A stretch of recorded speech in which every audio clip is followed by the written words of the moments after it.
Bon, et bah ça y est, je suis bien arrivé à l'ashram de Katmandou, enfin plus précisément de Tandkot. Bon, que dire? Ça n'a pas été facile du tout. C'est incroyable de voir les choses comme ça dans la réalité. C'est-à-dire qu'on n'est plus devant un documentaire, on n'est plus devant France 5 au fond de son canapé, on le voit. Et de le voir, ça fait ressentir les choses au fond de soi d'une manière avec laquelle j'avais jamais pu la ressentir avant en tout cas.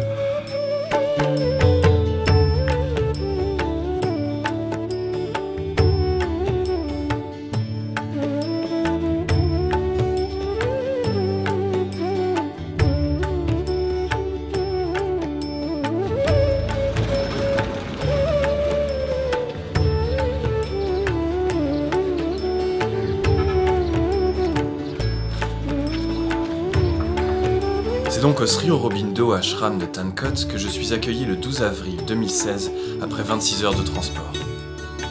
Le voyage a été exténuant, mais l'accueil est formidable. C'est le lendemain que vont commencer les aventures pour moi, le 13 avril, jour de l'an népalais. D'ailleurs, là-bas nous sommes en l'an 2073. Attiré par des bruits de fête, c'est en me promenant avec ma caméra dans un terrain proche de l'ashram que je rencontre la famille Manandar, qui décide de m'inviter à passer la journée avec eux. Voyant deux guitares près d'eux, je leur propose de me jouer quelques morceaux.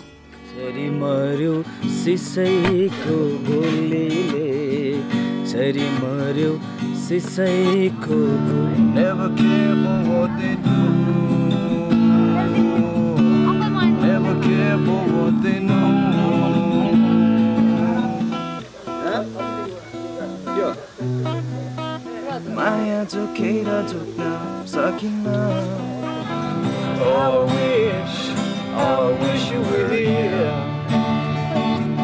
We're just two lost souls swimming in a fishbowl.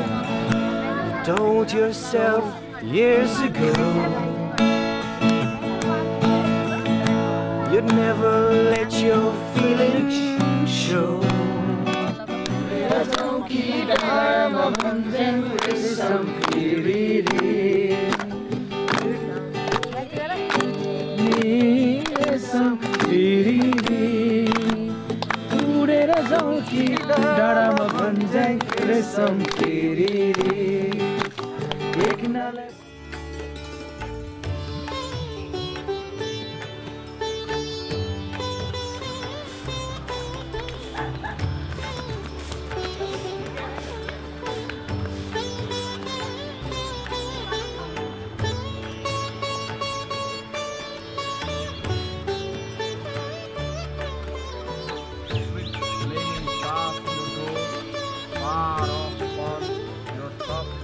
Quelques jours plus tard, Ramchandra, le gourou de l'ashram, c'est-à-dire professeur ou maître spirituel, revient de son voyage en Europe, où il accompagnait la tournée de danse de la toute première enfant accueillie à l'ashram, Lakshmi. C'est l'occasion d'en savoir un peu plus sur ce lieu assez atypique pour un occidental. Moi, je suis né à Gulmi. Alors, première fois quand j'ai rentré au Népal, avant d'aller de ma maison, parce que je devais marcher 2 jours, après un jour de bus, et quand je marchais, j'ai vu beaucoup d'enfants dans la rue, sans nourriture, sans vêtements, sans l'éducation.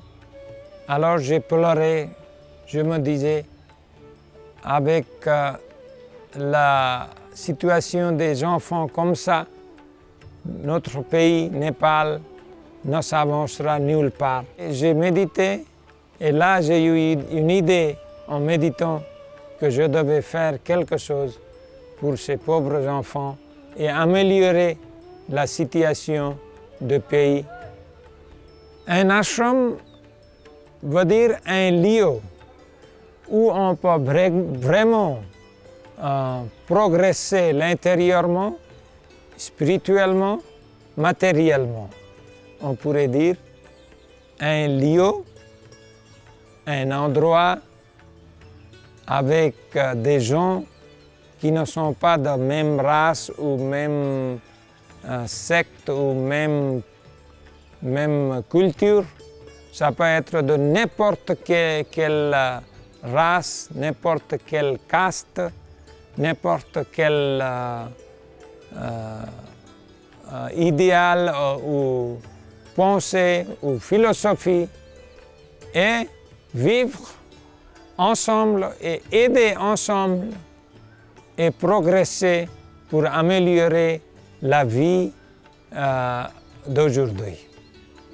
Alors j'ai fait venir quelques enfants et quand j'ai commencé à travailler avec eux et donner leur éducation moi-même tout seul, ils me demandent s'ils trouvent quelque part des enfants, si je pourrais les garder et loger, donner à manger et une vie bonne, donner une bonne éducation. Dans tous les 3 ashrams maintenant, nous avons à peu près 210 enfants et à peu près trentaine d'adultes. Quand je suis allé à l'ashram de Pondichéry, à l'ashram de Sri Aurobindo, alors c'est là que j'ai eu mon progrès de l'intérieur. C'est là que j'étais content. Alors, c'est là que j'avais appris la valeur d'une vie et c'est là que j'avais appris et j'avais compris la possibilité en l'humanité, en nous. Alors, j'avais pensé que cette philosophie de Sri Aurobindo,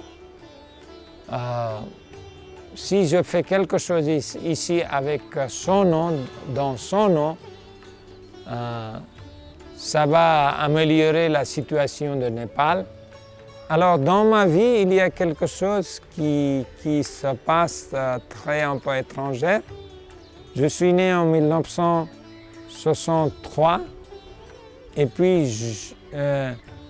la mère de Pondichéry Ashram, elle quitte son corps en 1973 et j'arrive à Pondichéry en 1983 et puis je quitte Pondichéry en 1993 et puis commence cet ashram de Katmandou et 2003 je commence l'ashram de Terai et après 10 ans en 2013 j'ai commencé 3e ashram dans les hautes montagnes à côté de mon village natal.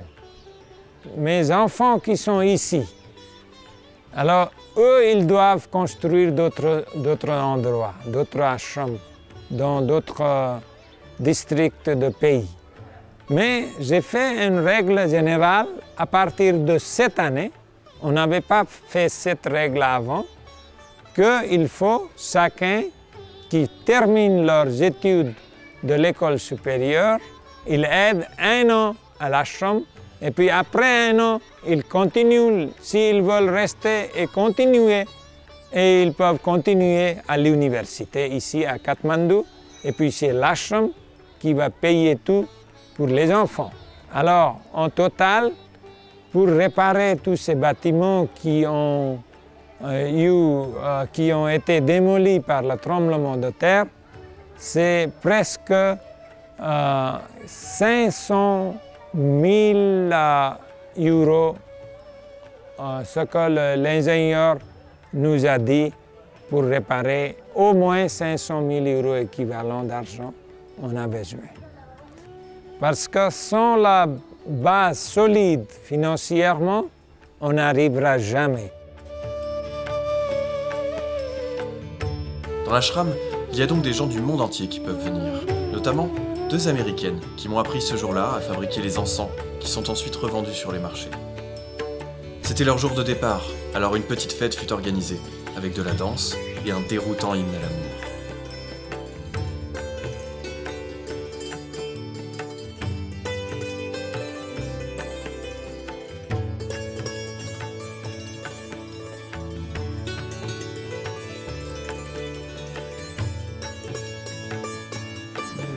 Quand tu me prends dans ses bras, tu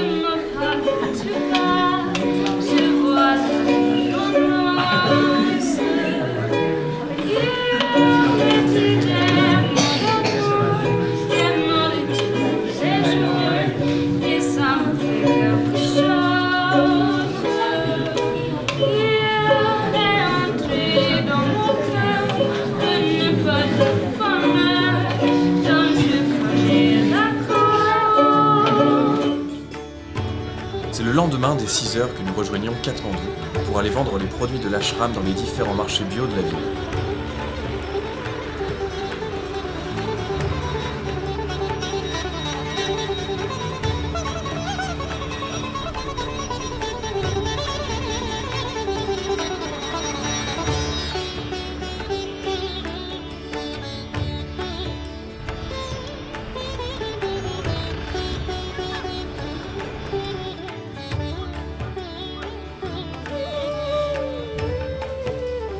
Parmi les personnes qui m'ont le plus marqué durant ce voyage, j'ai rencontré Brahma Swarupe, un artiste américain, yogi master et voyageur. Nous avons pu discuter de la vie, du monde et des différences entre Occident et Orient. My name is Brahma Swarup. I grew up in Ohio, a suburb outside Cleveland. Je lui ai alors demandé pour lui quelle était la différence entre religion et spiritualité. Religion is the organized matter of spirit in the form of dogma, is my opinion. Spirituality is a funny term for what each individual comes to hold and understand as what is part and parcel to this whole thing that we're in the play of, this thing called life. It's a quote from Krishnamurti, and it says that truth is a pathless land that can be attained by no path whatsoever. And when I read that when I was in college, I was probably like, I don't know, 20 or something, it kind of fried and sizzled my brain a little bit. And it took me a long time to understand what that meant, but it stuck around. And it's become this kind of guiding light for me through this whole thing. The mind likes to attach to things. And I've come to find that the more we allow it to unattach, the more we're able to find that light and that truth that is within us all. And that, that's the goal, right? When you're prepared to utterly embarrass yourself, you'll know you're making good art. This is also coming from a man who made a life-size sculpture of himself 7 times over, having an orgy with himself. You put yourself in these things that are outside your comfort zone, and you get to see more of those subtle parts of yourself, both ugly and beautiful, that completely surprise yourself, like, wow, how did I didn't know that was in me. That just came out. Where'd that come from? And the part of this path for me has been like, where do I find more of those beautiful elements of myself and allow them to come out? Because in repressing the dark sides of myself, I'm also repressing the potential for these bright and beautiful sides of myself that, are why I'm here. And for me, this is why we're all here together in this game. Many people talk about is that these things that we repress turn into something far worse, and they come out like volcano eruptions. Yeah. And we have 16-year-old boys in trench coats with semi-automatic and automatic weapons going into their schools and killing all of their classmates because of a mirage of reasons, but mostly like cultural repression. I don't know, I would say that a large part of my education came from just four months of traveling in Europe. Yeah, got to see all of this amazing art that I had been studying all throughout high school. And yeah, there's a huge gap between book knowledge and experiential knowledge. And I actually think that maybe that trip helped inform all of the work that I make now, all of the artwork that I have been making for the past 20 years. I mean, what we're doing is building a relationship with ourselves. I mean, we've been trained in the West to ignore ourselves, basically. And by doing this, we come to rely on stuff, products, and these sorts of things to make us feel okay. To have these handlebars or these grips on the world. That's our conditioning in the West. Is that happiness is somewhere over there. Either you can buy it or you can try and find it, but you know, this is the teaching is the happiness is inside you. Everything that you're looking for, everything is inside you. So why did you come here? It's your interview. That's the real question. Yeah, that's a real question, but I'm not, this documentary is not about me. You sure? Yeah, so for absolutely sure. At first I thought I was going to, you know, turn the documentary and speak to the camera by myself. Yeah. To say what I feel, what is in my brain. Yeah. But I don't know if it's really interesting what I have to Much say. more interesting. You know, because it has this personal element to it. Like, you know, you coming through the process of your father's passing and coming to understand what he was doing when he came here, and like that's really powerful work that you're doing. Not many people do that. Après ces paroles chargées de sens, il est temps d'aller assister à la grande réception annuelle de l'ashram, The Programme comme il l'appelle, une journée où tous ceux qui le souhaitent peuvent venir assister au spectacle de danse, chant, yoga et bien sûr au banquet final.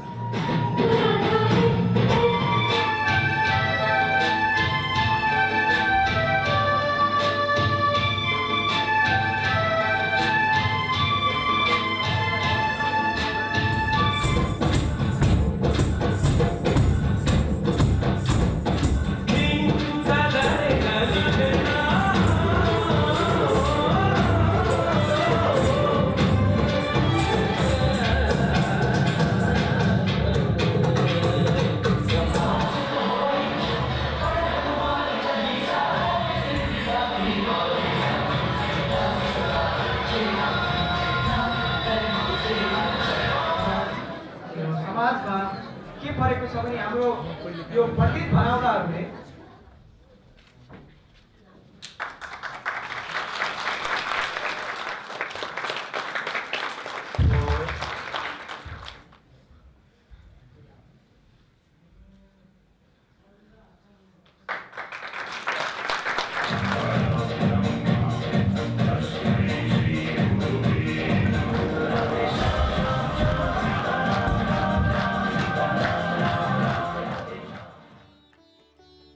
Et c'est presque un an plus tard qu'on se retrouve.